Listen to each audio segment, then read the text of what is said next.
You make it sound so easy. Well, that's what business is about. You solving problems. It's like, yeah, I saw this problem and I solved it. Doesn't matter how much money you have in the world, but if you don't have your health. I am learning every day, ladies. Don't think that it is not a learning journey.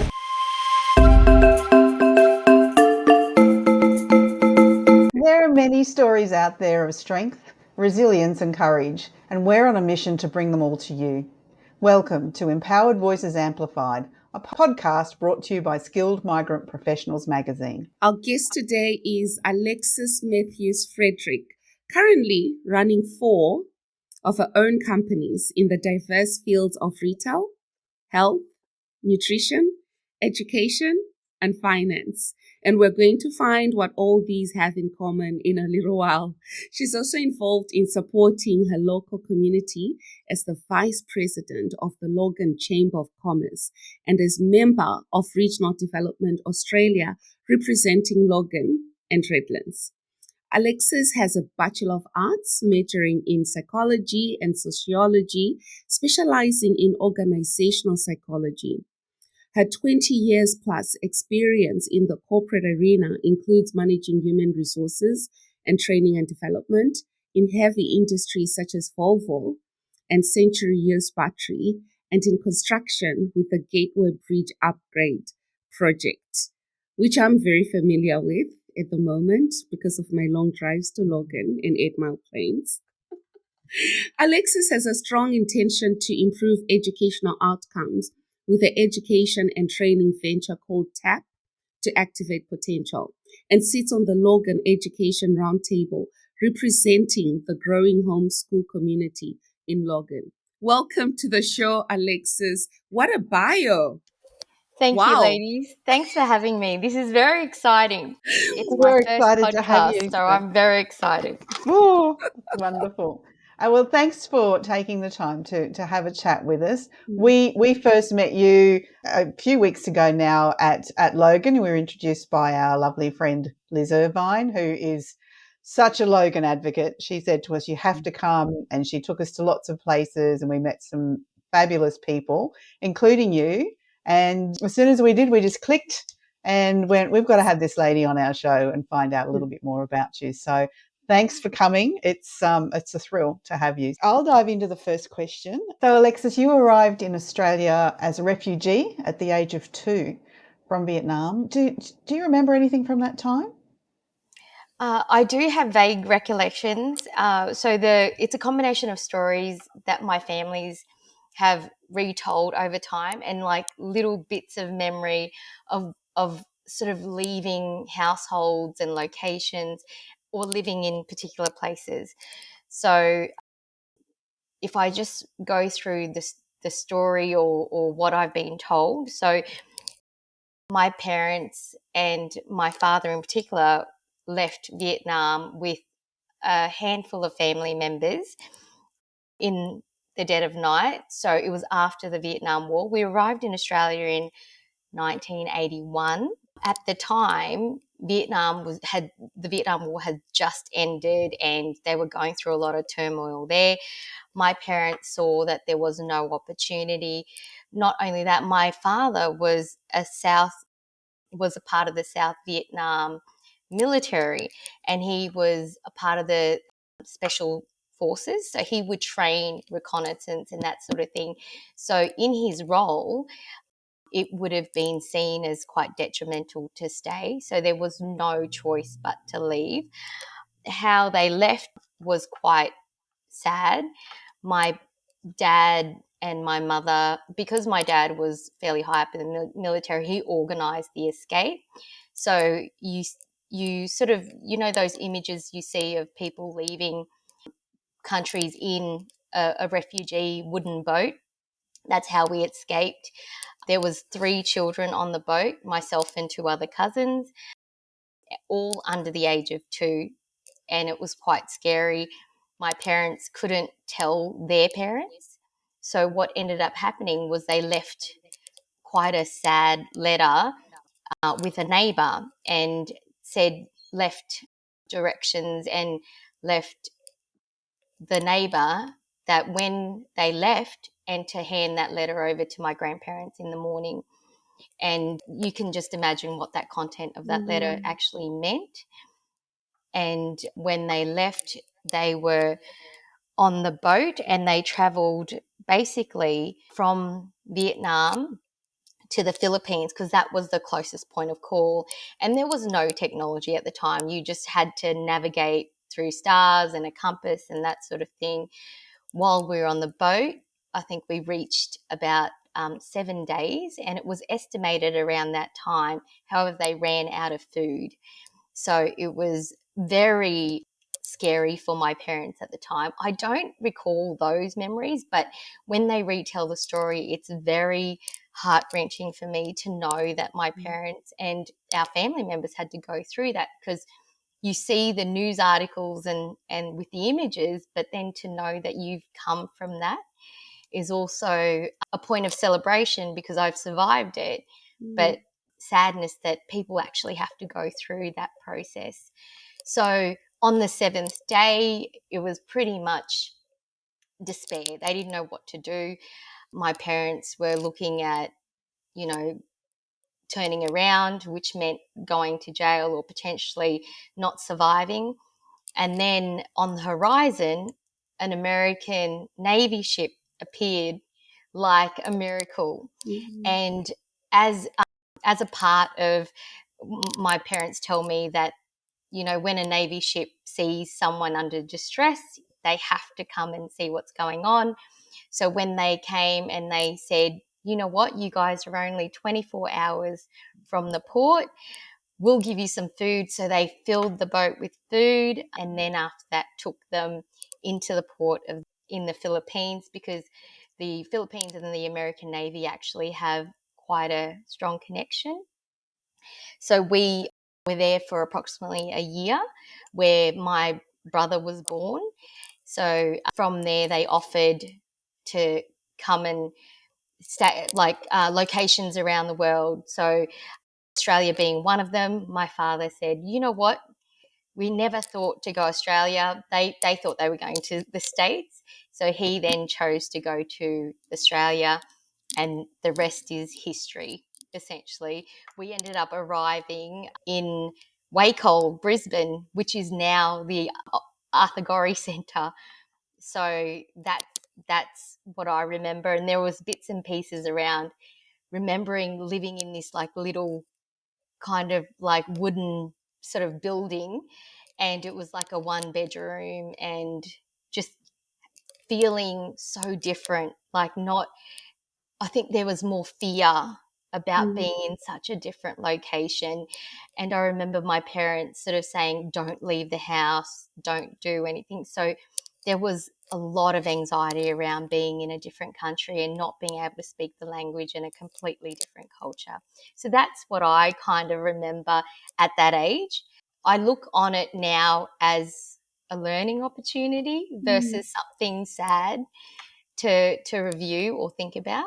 What an amazing story.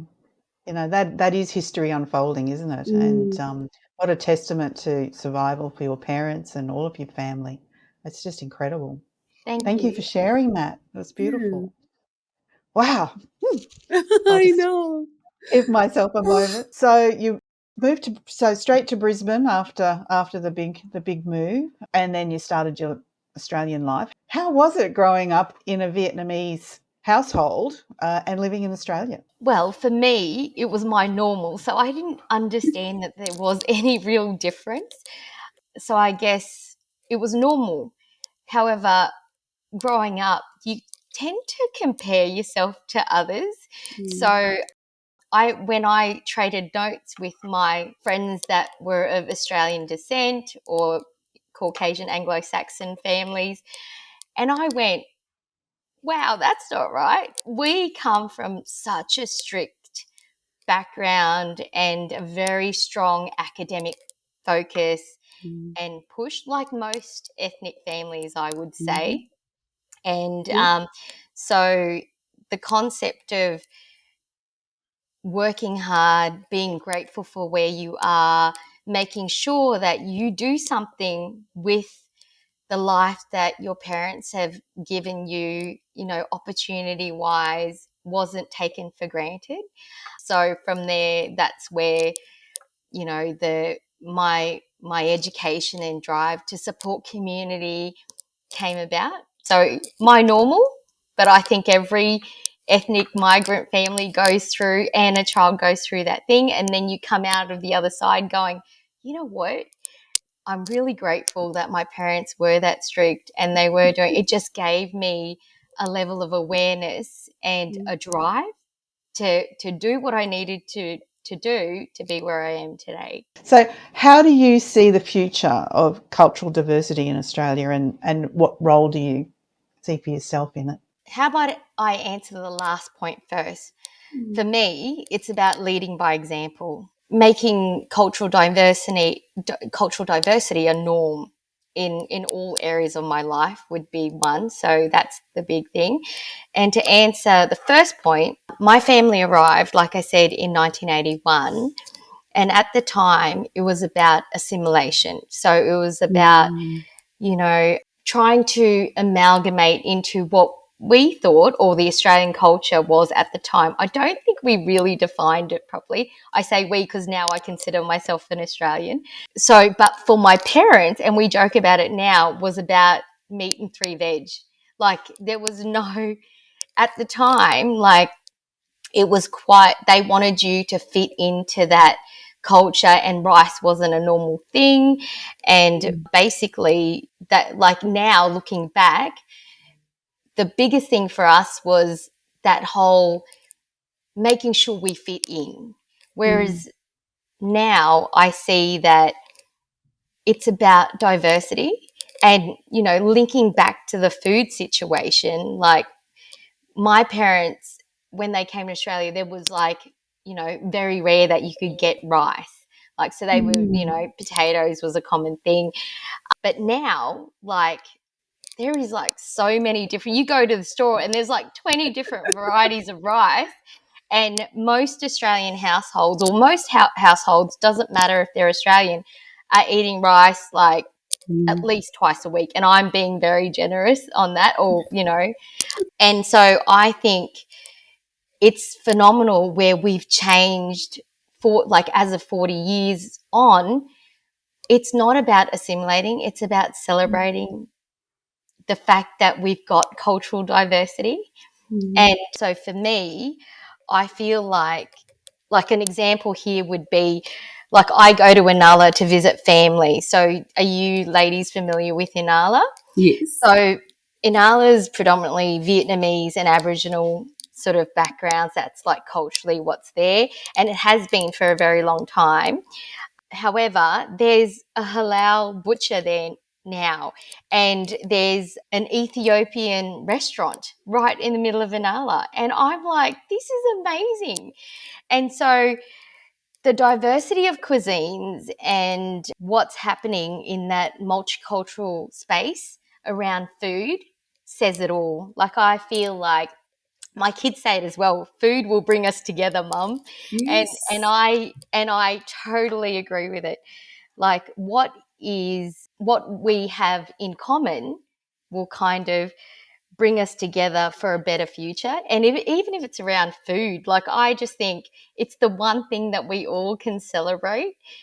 Don't worry about politics. Don't worry about all the other stuff. Let's just focus on the food and everyone will get on. In my culture, we have a saying around food, and we say, the Shona saying is, Ukama igasha, huno zadziswa nekujga. Oh my gosh, I'm telling you, I'm going to be in trouble with I butchered that saying.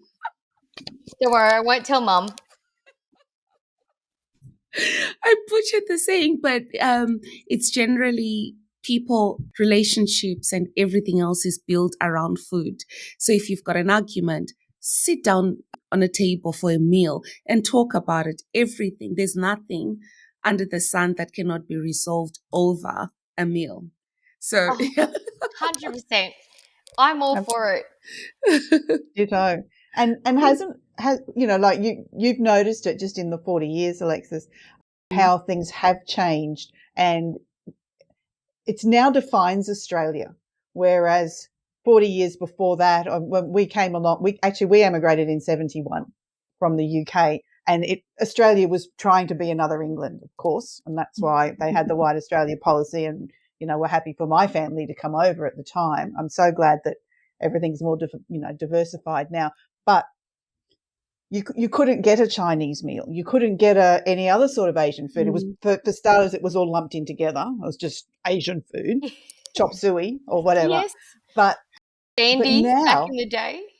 sorry? They called them the shandies. Remember the shandies? Oh, Shandy Special. I do. Yes, that's exactly right. It's We'll showing tell you my about that age, in a though, minute. completely. Ditto.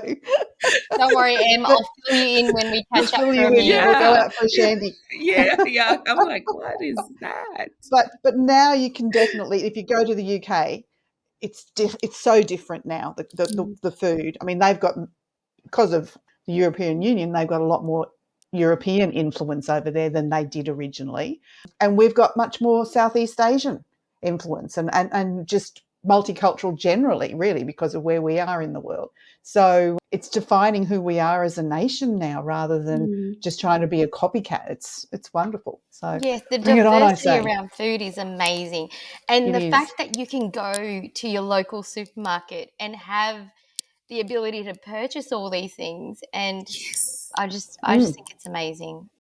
And it's to be celebrated. Absolutely. Yeah, very much so. Okay, I'm just wondering if you've got any personal stories that you'd like to share about any challenges that you've overcome or milestones in your life in Australia? Look, I think everyone has, challenges. It doesn't matter that, whether you're a migrant or not. I think it's innate in human nature to have things that adversity and overcoming adversity.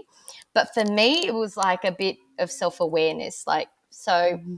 When I was 7 and 8, when I came into sort of understanding what being different was, we had moved from Brisbane to Townsville. So we were going from a time where there wasn't very many like Vietnamese or Asian people within a community. But then going to Townsville, country Townsville, was even more. At least when we came, we had family around us and we felt like a sense of, I guess, normality, for lack of a better word.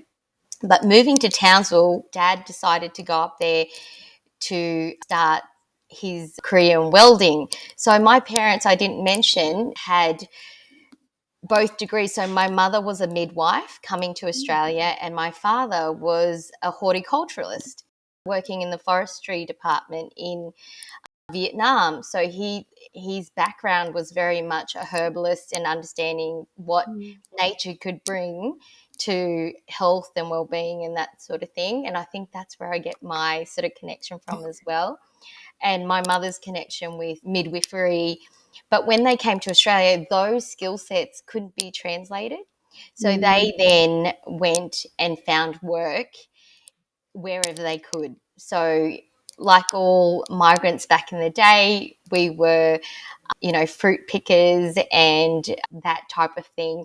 So, Dad managed to get a job in welding in Townsville, and he picked up the family the second time and moved to Townsville and started a life in welding and, that type of labour intensive type work. So we moved to Townsville, and there was Aboriginals and Torres Strait Islanders there. Maybe they were still kind of the minority, but I would say it was more predominantly white Australians up there. And I and one other kid was in the class of like 20 students. And the aspiration was, for me at the time, all I wanted to be was blonde and blue-eyed. So I didn't stand out. So Sandra, I wanted to look like you. I wanted to have the blonde hair and the blue eyes and the porcelain skin. And I just didn't want to be different. And I remember saying, like in my prayers at night, like, God, why couldn't you make me blonde hair and blue eyes? Oh. And then looking back now, I go, what? Like, I just felt like you wanted to belong. And I see now that when I'm connecting with students, when I'm mentoring and that sort of thing, it reminds me of me growing up. So I say to them, celebrate your differences, celebrate what's unique and different about you. Don't worry about what other people are doing, because the reason why you're here in the form that you are is because you need to be. Whatever it is, you celebrate it and be kind to yourself in that process. So I have a daughter now who's 15, and she is completely different to me. She loves who she is. There is no question around it. And I kind of go, you know what? Mummy did okay if that's how you look at Yeah. yourself. Yeah. So for me, that it is not really adversity, but becoming aware of celebrating the differences, because it links back to that whole diversity and, multiculturalism. We're so different, but coming together, let's just celebrate those differences in cultural differences. Yeah, so that's, for me, that was my like aha moment and awareness around what that meant for me. Oh, thank you for saying you wanted to look like me, but I wasn't blonde-haired and blue-eyed when I was growing up. I had the brightest ginger red hair and freckles Oh that my you have ever goodness. seen, and I just wanted to look like a blonde-haired, blue-eyed child as well. Bless. I wanted to fade into the woodwork as well because I was the only one in my whole school as well.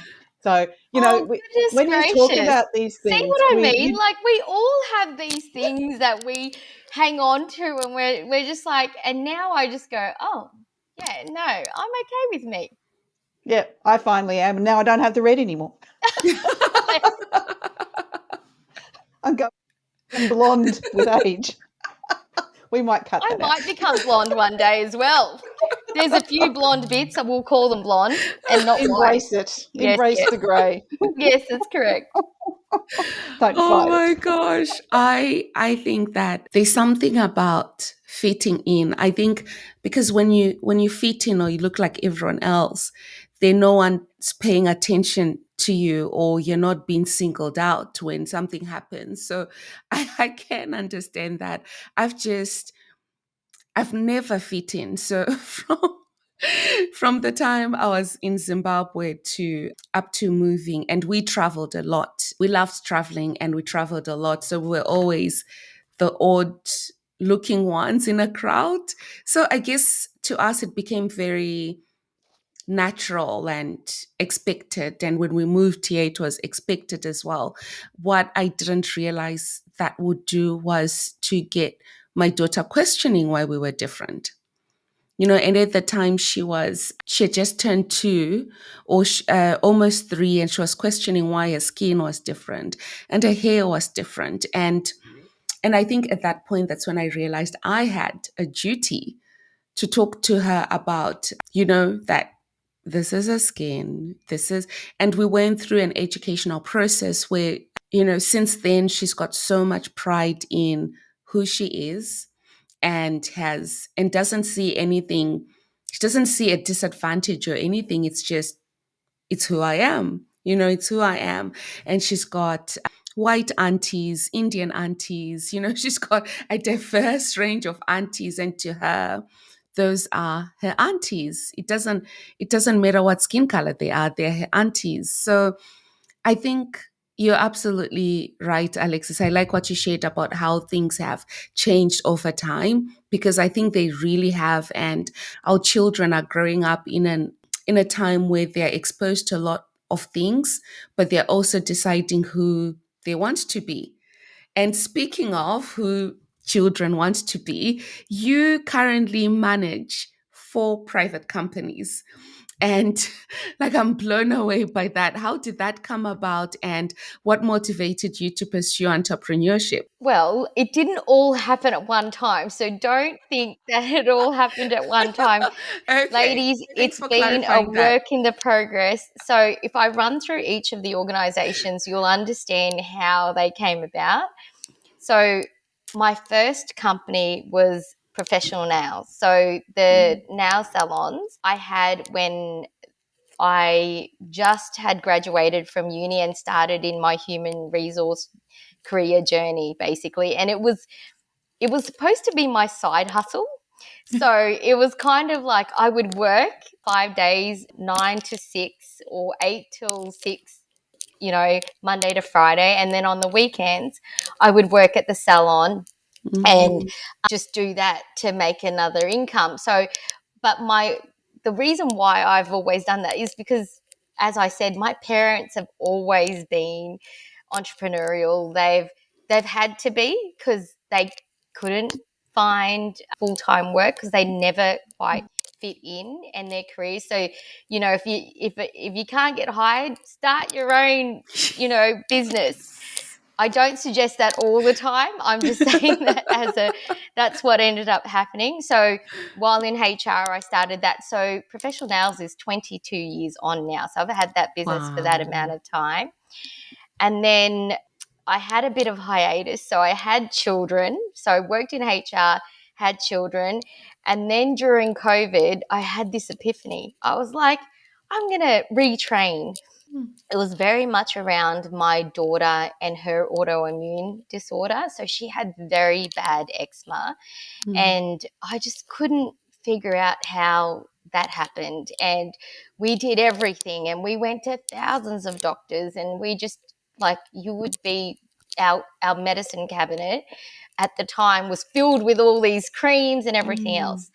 I went, there must be a better way. I do have a very strong faith. So I basically went, right, I can do this. I've, you know, with me and you know, a greater source awareness out there, I'm actually going to learn more about the body.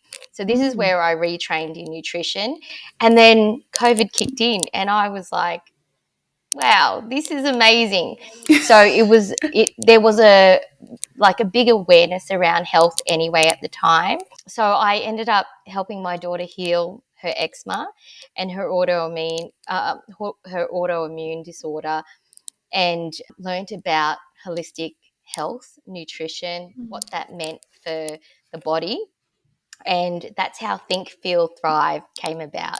So that's 3 years old, and the organisation is about supplying holistic supplements that replenish nutrients in the body while detoxification. So if you replenish your nutrients, as in your vitamins and your minerals through good food, but then where we're missing them, this is where Think, Feel, Thrive comes in. We then supplement, because that's what supplements are for, in addition to how well you're eating and living and thinking and breathing day to day. And then let's get rid of the toxins that just naturally come through life, you know, on this planet. So that's how that came about. And while I was doing that, a lot of people were saying, look, I'm not healthy. Can you come and help and coach? So with my psychology background, I was like, I can do this. They saw evidence in how I was supporting my daughter and her healing journey. And so they were saying, come and work with our family, come work with me. And this leads to the next business. So TAP being to activate potential, which is the coaching and mentoring arm of my business, came about because people just wanted to have someone hold their hand through their healing journey.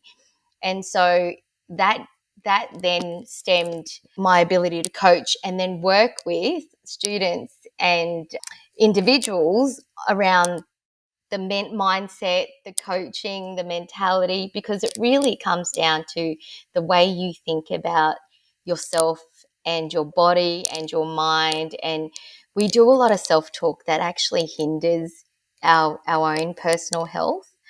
And so TAP just was a very organic growth out of that process while I was doing that. So this is how the progression happens. Like I start one business and it links to another and then it links to another.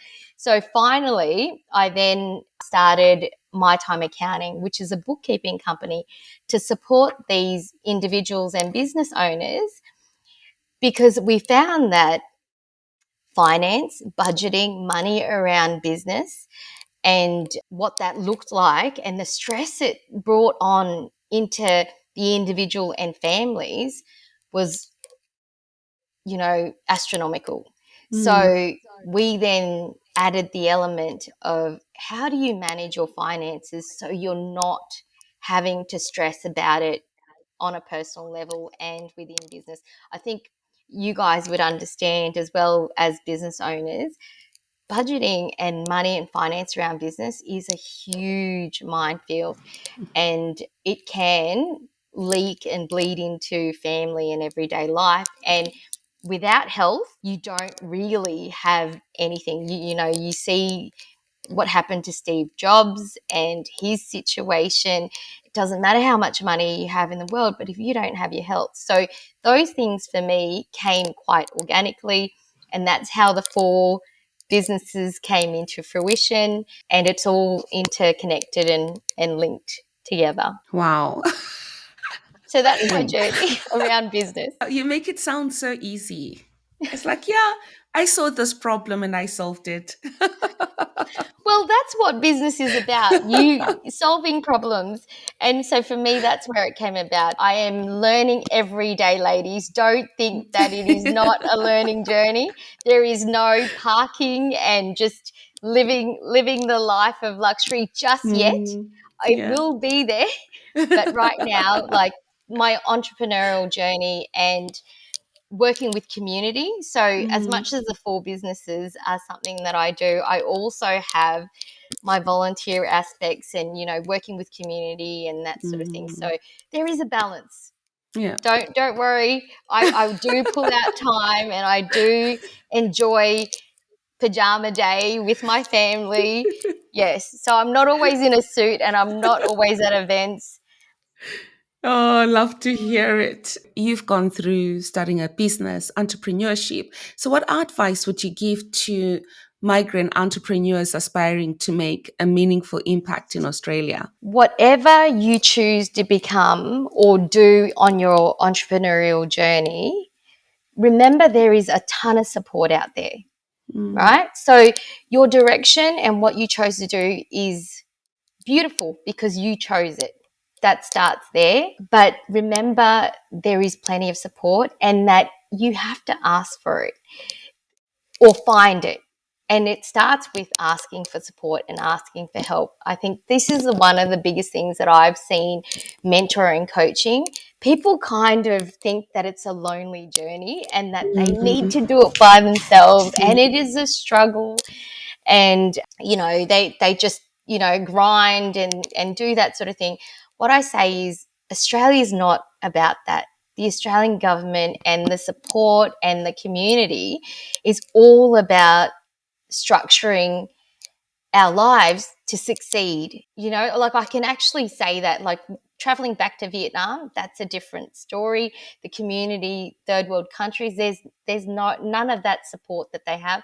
But within Australia, and I feel like we as a country are so blessed to have that support, and we just need to advise those new entrepreneurs. So through Chamber, we support that. There's lots of organisations that actually support. So just ask, find, someone who's been here and say, I just need support.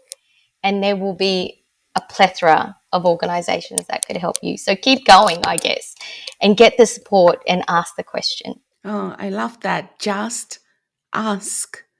That's Just great advice. ask. It's great advice. And, thank you. Thank you so much, Alexis, for joining Sandra and I. It's been beautiful listening to your story and sharing. I'm amazed at, the journey through to Australia and then growing up and, who you are today. It's incredible. It's such an incredible story. Thank you for sharing that with us.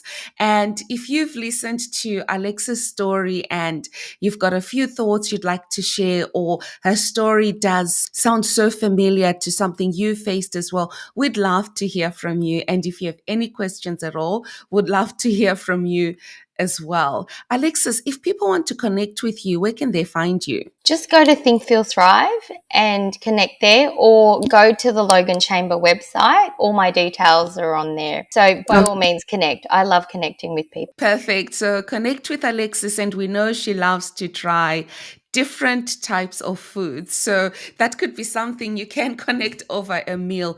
Thank you again for tuning in to Empowered Voices Amplified. See you next time.